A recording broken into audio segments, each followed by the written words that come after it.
AllBall TV. They scared, but I'm not. They don't like comentario. Y suscribe. JB Bickerstaff, he's the head coach of the Pistons now, right?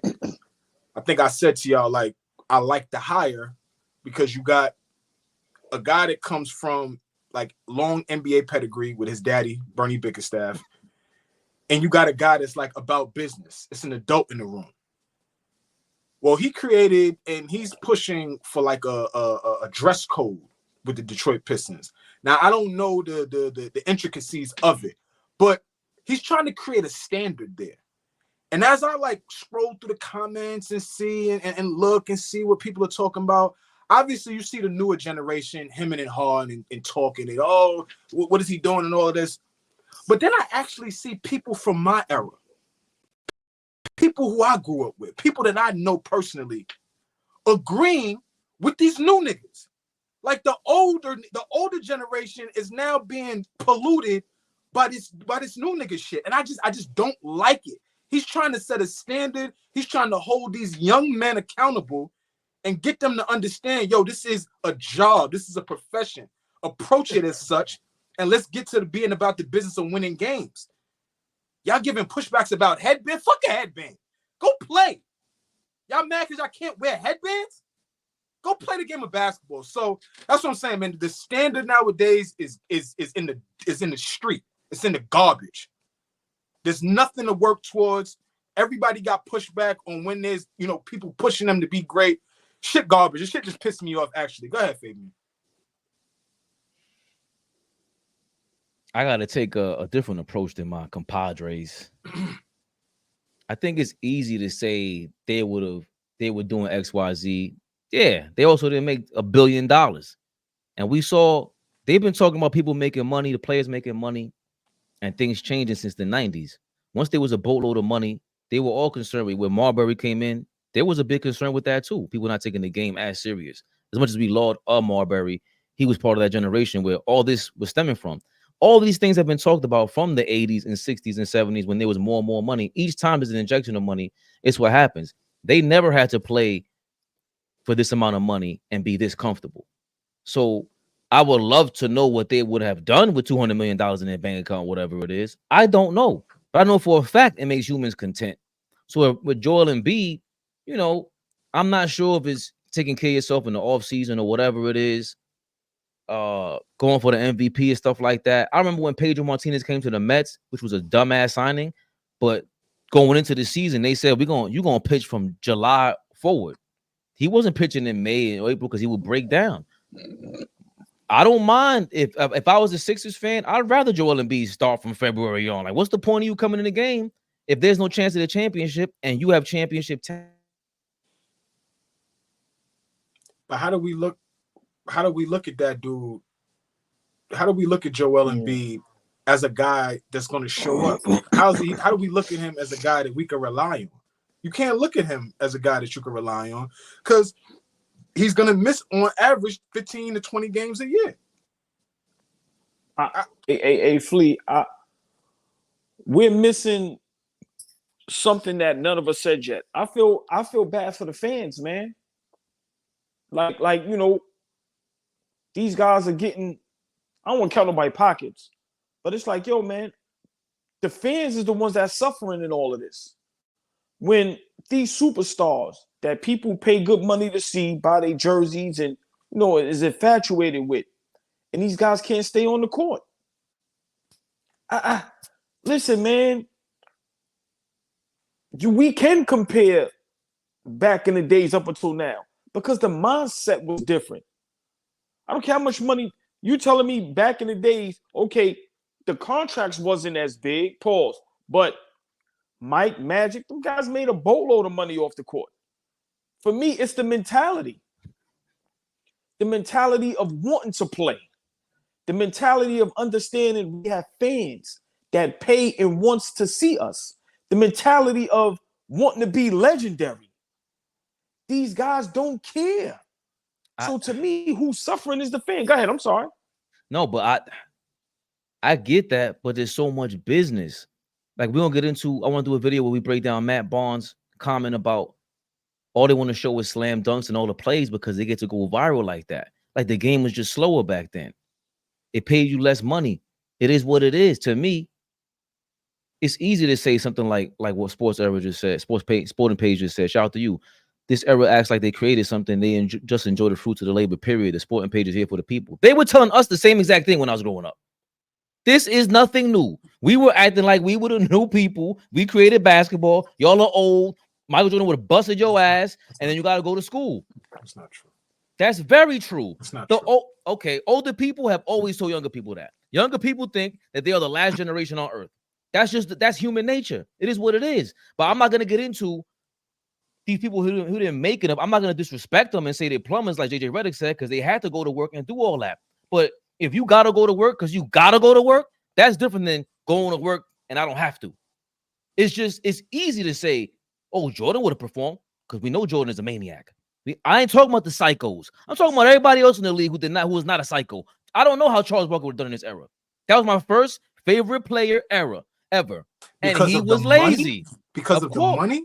But The see, bread, being I comfortable. don't think you not, for me, I don't think you being as genuine as you can be with this, Fabian. Just hear me out. Fix AllBall. You know where OG belongs. Fix him. Thank you. I don't think you being truthful in the fact that let's take Charles Barkley, for instance, like you said. Leeds, Alabama, dirt roads, coming from nothing. Work hard, hungry to play the game of basketball, knew that was going to help his life and change his family's life, right? They'll never have to live there again. There's a different type of hunger. There's a different type of focus that goes with Charles Barkley as opposed to a Cayenne Anthony or Bronny James. These niggas are playing right now really because they love the game, not because they really have to take them out of anything. They grew up with spoon-fed. They grew up wealthy. Two kids specifically I named because they grew up wealthy. So it's a very different how they looking at these things. You saying Charles Barkley making $200 million would have had the same attitude as, let's say, a kid that grew up with spoon-fed? I don't know. No. That has nothing to do. No, that has nothing to do with what I'm saying. What I'm saying is the environment, the climate of this era. You get to filter out who really loves the game. How were you able to point out Cayenne Anthony and these kids in the middle of all these people who we say don't care about the game? We're able to do that. Same thing with Barkley. When he came to the league, Moses told him to go get in shape. He ate all that pizza before the draft so he could drop 15th, and he kept that habit up.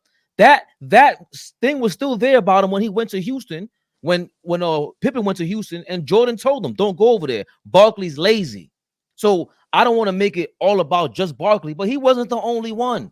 Like everybody back then was. But see what you did. You went from his rookie season where he struggled with his weight to his last season where he struggled with his weight. There's a timeline in between that you glossed over where he took care of his body. He was one of the best in shape guys in the league. He looked like an Adonis. That took work. So Barkley was like that from when Moses motivated him until 96, 97. I doubt that. I think that he had these moments where he was motivated for contracts to be traded. There's a whole bunch of reasons why you get motivated as a person, as a player, and not to say he doesn't love the game. I think he loves the game because he watches, he's still talking about it. But there's a lot of people in every era that love the game to play, and they play the game with love. But everybody back then did not love the game. Some people had to play because they had to get the money. What else you gonna do? You 7 feet tall, doing what? You ain't getting. This is the best job possible for you. So let me ask y'all a question, right? Because I don't want us to veer off. Should we have a problem with a lot of these players constantly being injured and can't play 50+ games?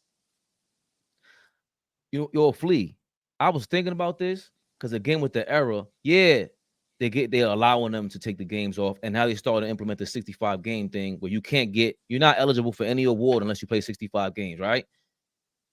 But also, it could be that once you took the big men out, now you got 100% perimeter players and it's more likely to be injured. And I don't know how they're trying to use this scientific shit to get them to play more games, but it's not satisfactory to either one of us. I'd rather y'all give it y'all all, preferably as a fan. Go 1,000% for 13 years.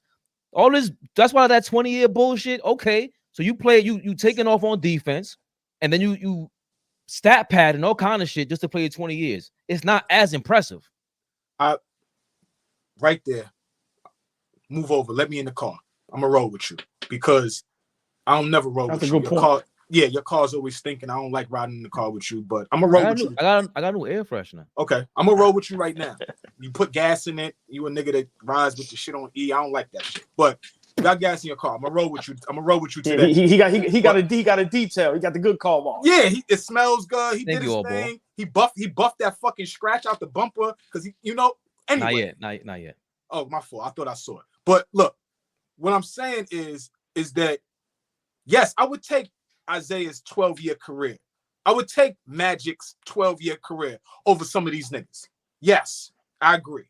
I would take, because yes, it was only 12 years in comparison to LeBron 22, some guys 15, 17, 18, 6, whatever. Vince Carter played 20 plus years, right? Like I respect that.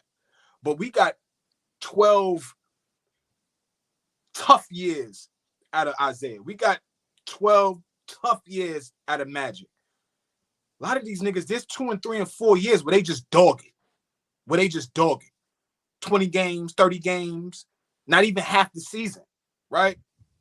And then that just tacks on another season to, I played such and such amount of time. But 5 or 6 of those years, you wasn't shit. You wasn't available. We couldn't get you on the floor. Ben Simmons could have a bounce back to his career, and I would love it for him. I would absolutely love it for him. But nobody's gonna want to talk about the last 4 or 5 years where he wasn't good. He just wasn't good, and he wasn't available.